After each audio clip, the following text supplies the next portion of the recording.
And one of my all-time favorite governors is right here. Greg, thank you very much. Greg Abbott. Great job.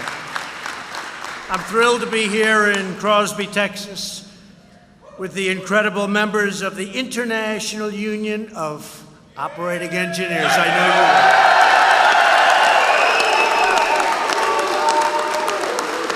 I know you well, and I also know who most of you voted for, and I appreciate it. When our nation builds and maintains pipelines and pumps, oil rigs and runways, bridges and boilers, operators get the job done with unmatched excellence and skill. There is nobody like you, nobody. With the help of the incredible workers in this room, the United States is now the #1 producer of oil and natural gas anywhere in the world, anywhere on the planet. Not even close.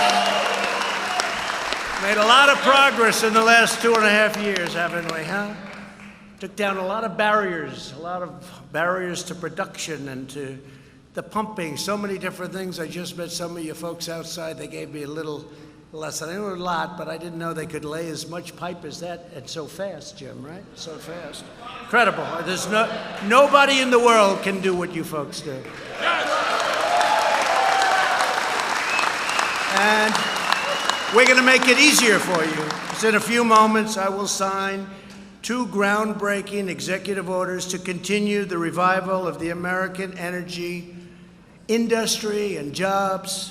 My action today will cut through destructive permitting delays and denials. You know about that? You know about delays? Where it takes you 20 years to get a permit? Those days are gone. Now, you may not get it at all, but it's going to take... It's going to be quick if you don't. It'll be quickly missed. You know, they say miss it quick. Do you ever hear that? Miss it quick. But that's not going to happen too often. So that you can get to work producing the energy and the infrastructure our country needs to thrive and compete and to win. All over the world, we're winning. Our country is respected again. Respected again. So we're pleased to be joined by your great union leadership. General President, a friend of mine, Jim Callahan. He knows all my friends back in New York. Big Jim.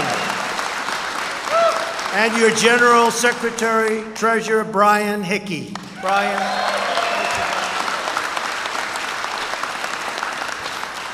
As I've said from day one, American labor will always have a friend in the White House. You know that. I've proven that. Jobs are at an all-time high in the history of our country. Unemployment is at a 51-year low. The unemployment in our country, and we will soon break the all-time record.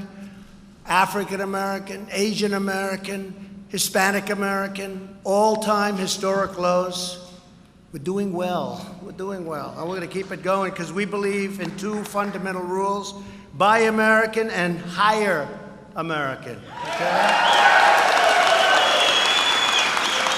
I introduced your great governor, Greg Abbott, and we love Greg. He has been so incredible in so many ways, and my friend, and his friend and my friend, Lieutenant Governor Dan Patrick, what a job he's done. Dan, thank you, Dan. Thank you, Dan. And his son is doing a fantastic job, too. Thank him for me, please. And Texas Attorney General, somebody that wins a lot of lawsuits on your behalf, Ken Paxton. Ken, thank you, Ken. And Deputy Secretary of Energy, Dan Briette. Dan, thank you, Dan. Thanks, Dan. Thank you. As well as Representatives Pete Olson, Randy Weber, and Brian Babin. Thanks, fellas. They help a lot, I'll tell you, those 3 guys. Thanks also to Texas Land Commissioner George P. Bush for being here. Where's George? Where is George? Come here, George. This is the only Bush that likes me. This is the only one. Come here, I want to meet you. He's a friend of my son, and he's a great guy. Truly, this is the Bush that got it right.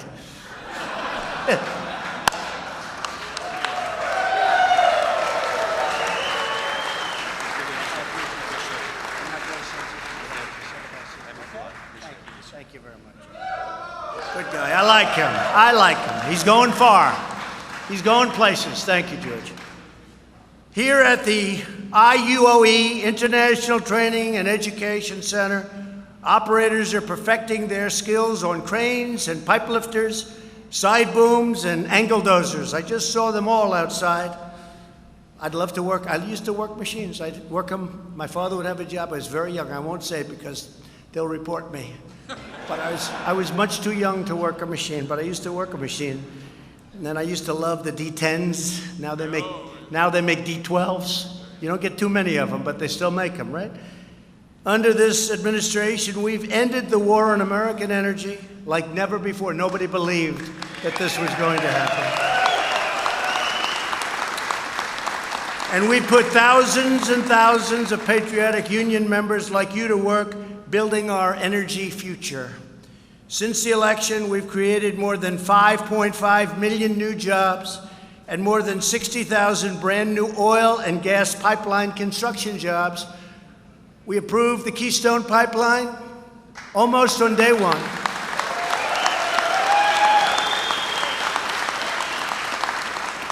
And we got the Dakota Access Pipeline out of a lot of trouble. They had built it, but they had a little problem. They had a river, and they didn't have that permit. I gave it to them. I gave it to them. So we got that open. That was 40,000 jobs between the two of them. We withdrew the United States from the one-sided Paris Climate Accord, where you don't do any more drilling for oil and gas. That was going to cost us a lot of money. No more oil and gas with the Paris Accord. That's good for Paris, but that's not good for us, right? And we're replacing the previous administration's job-crushing Clean Power Plan and putting our miners back to work, and they're back to work all over the country. It's incredible what's happened with the miners and with steel. With steel. Right now, they're building many, many steel plants. All of them, Nucor, U.S. Steel, they're building many plants. They hadn't built a plant in 40 years. We finally opened Anwar in Alaska. I don't know if you like that. Yeah, you like that, Joe. You like that. A little competition. We've got to give them, George, we have to give them a little competition here, right? But that was something, I don't know if you know, that they've been trying to get that approved since Ronald Reagan. Ronald Reagan tried it. They all tried to get Anwar done. And I had it in a plan. I was close to getting it done. Then I didn't like somebody or something that somebody did. I said, let's take it out of the plan. Why should we do it? Then a friend of mine who's in the oil business called, unrelated, didn't have anything to do with it. He says, is it true that you're going to get Anwar? And I said, yeah, I can get it. I don't know. I think I'm not going to, though. They don't appreciate it. They don't appreciate it at all. He said, oh, that's too bad. Because, you know, everybody from Ronald Reagan all the way up to you couldn't get it done. I said, really? Oh, I called up, put that back in the plan. You know, that was just a competitive thing, right? Put it back. So we put Anwar back, and that's one of the biggest in the world. So it's going to be something very special. A lot of you folks are going to be there. We've added more than 450 oil and gas rigs nationwide. And that number's going up very substantially and rapidly, right? Rapidly. Here in Texas, we've nearly doubled the number of land rigs, and crude oil production has reached a record high, highest in the history of Texas. And if I get you the pipelines, which I will, you know, they've been trying to get these pipelines. How many years, Governor? 10, 12, 15? How many? Too long. And we're going to try and do it in 6 months. Is that okay? We'll try. EPA. And that means jobs, jobs, jobs. And that's a lot of jobs, and it's a lot of additional product. It's a lot of stuff. At the same time, we're strongly protecting the environment. We have to protect the environment. The United States has among the very cleanest air and water developments in the world, and also we have the cleanest air and water, they say, in the world. We are the best, and you want that, and I want that. I want clean air and beautiful, crystal clean water, right? We want that. People don't understand that about us. They don't understand that. And we also have right now the strongest, by far, economy anywhere in the world. We're the envy of the world. And we're negotiating deals with China, with Mexico, with Canada. And many of them are already negotiated. We have others to go, but we're doing a great job. The trade deals we were being taken advantage of, you would not believe. Yeah, you would believe. You guys understood it. You understood it better than the politicians. You understood it better than the people that used to stand here. But too often, badly needed energy infrastructure is being held back by special interest groups, entrenched bureaucracies, and radical activists. Shocking to hear that, isn't it? So true. For example, this past winter, Americans in New England, great place, paid up to 4 times more than nearby Pennsylvania to heat their homes. And also in New York, they're paying tremendous amounts of money more for energy to heat their homes because New York State blocked a permit to build the Constitution pipeline. It's a pipeline that goes across. And we actually buy a lot of oil from other countries like Russia because we aren't being permitted to build a pipeline through New York State. How about that? Not too good. This obstruction does not just hurt families and workers like you, it undermines our independence and national security. The 2 executive orders that I'll be signing in just a moment will fix this dramatically, accelerating energy infrastructure approvals. So we're going to get these approvals done quickly. We need help with New York. New York is hurting the country because they're not allowing us to get those pipelines through, and that's why they're paying so much for their heating and all of the things that energy and our energy produces. So hopefully they can come on board and get in line with what's happening. They also have a lot of energy under their feet, and they refuse to get it. And people are living up there, not doing well with jobs. It's not a good situation. But it'll change. My first order will speed up the process for approving vital infrastructure on our nation's borders, such as oil pipelines, roads, and railways. It will now take no more than 60 days. That's a vast improvement. And the president, not the bureaucracy, will have sole authority to make the final decision when we get caught up in problems. We'll do what's right. My second order will modernize regulations for LNG export terminals and encourage new infrastructure financing. It will improve access for workers and operators to maintain electrical lines. And finally, it will stop state-level abuse of water quality certifications. They abuse you. When you're nowhere near water, they abuse you. From blocking the construction of vital pipeline projects. As we rebuild our energy infrastructure, and it will be like never before. It's already, look at what's happened over the last 2 years. Now is also the time to train even more. American workers are going to perform their job better and better. Places like this, what a job you've done here, Jim. I just met your people. What a job you've done. What a job. Incredible. And you know what else? I just met them, and they also love what they do.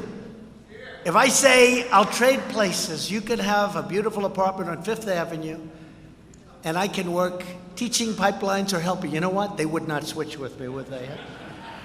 And as far as the White House is concerned, they definitely wouldn't switch. The apartment may be close, but the White House, I don't know. But we're having a good time. We're doing better. The country's never done like it's doing right now. Never had an economy like it. It's never done.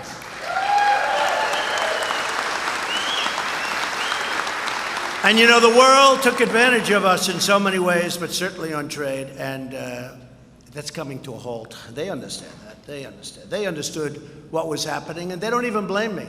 And I don't blame them. I don't blame China for taking out $500 billion a year. $500 billion. How about that? It wouldn't happen if you were negotiating. You almost say, who were these people that were making this whole, letting this happen?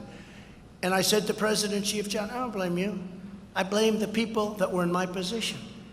But those days are over. I said that. Those days are over. And we're in the process of doing a reasonable deal. But this is all why we launched the Pledge to American Workers, and our partners have committed to providing more than 6.7 million training and enhanced career opportunities to their American workforce. We've done an incredible job. My daughter Ivanka, she worked so hard on it. Walmart and all of the big companies have just stepped up, and they're doing an incredible job hiring people. So I'm proud to announce that the International Union of Operating Engineers signed the pledge today and committed to train almost 550,000 Americans for the jobs of tomorrow.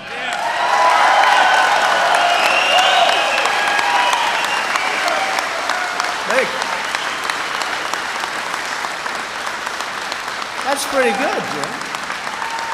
That's pretty good. That puts you up there with the biggest companies in the world, Jim. I'm impressed. You've come a long way. Huh? With us today is Brandon Cooper from the Operating Engineers Local 3. Brandon, come on up. He lost his job a few years ago and came here to learn about pipeline construction. Brandon, where's Brandon? Where's Brandon? Come here, Brandon.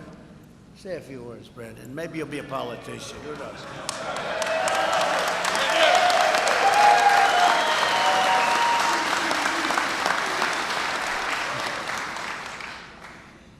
I've worked in construction for years.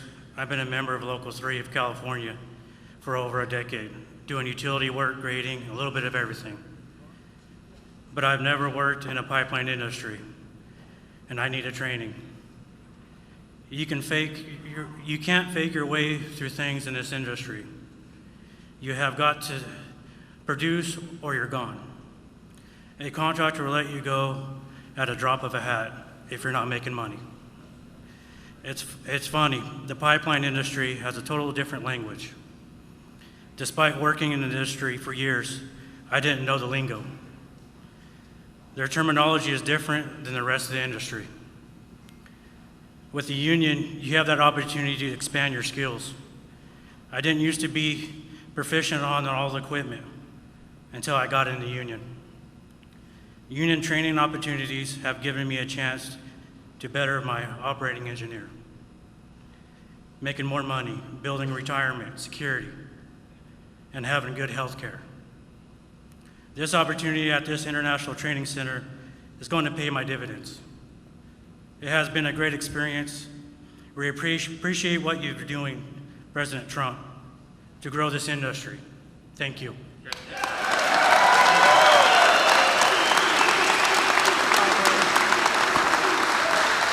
Good job. Good job, Brandon. Thank you very much. I also want to introduce the great Larry Kudlow, please. He wanted to be here today. I said, you don't have to come, Larry. He said, this is very important. Larry Kudlow, thank you. So now more than ever, our nation needs dedicated operators like all of you. With incredible grit and talent and spirit, you lay the pipes that power our industries. You raise the beams that build our skyscrapers. And you are the men and women who get up every day and make this country run and, frankly, make this country great. You do a great job.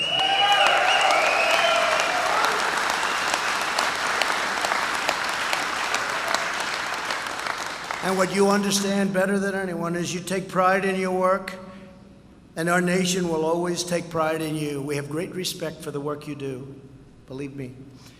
To all of the talented operating engineers, thank you for inviting me here today. Very special. I know so many in this world, as Jim learned in the plane. He got to be on Air Force One today. He was very proud.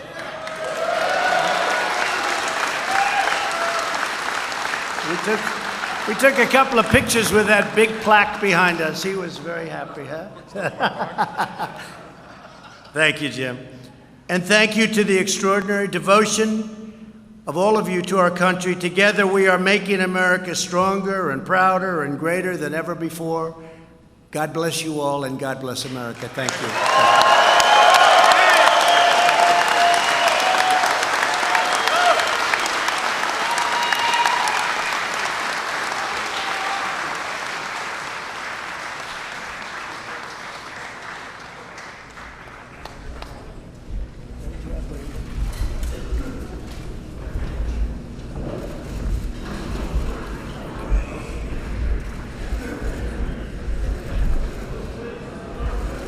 Should I sign it?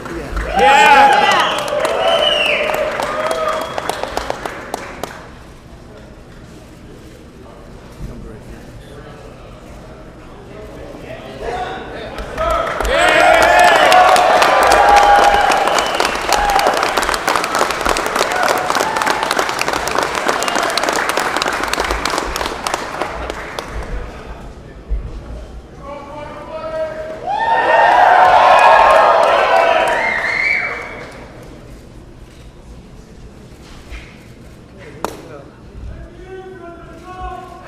You spread them around, okay? Spread them around. Thank you, everybody. Thank you. Thank you, folks. Thank you.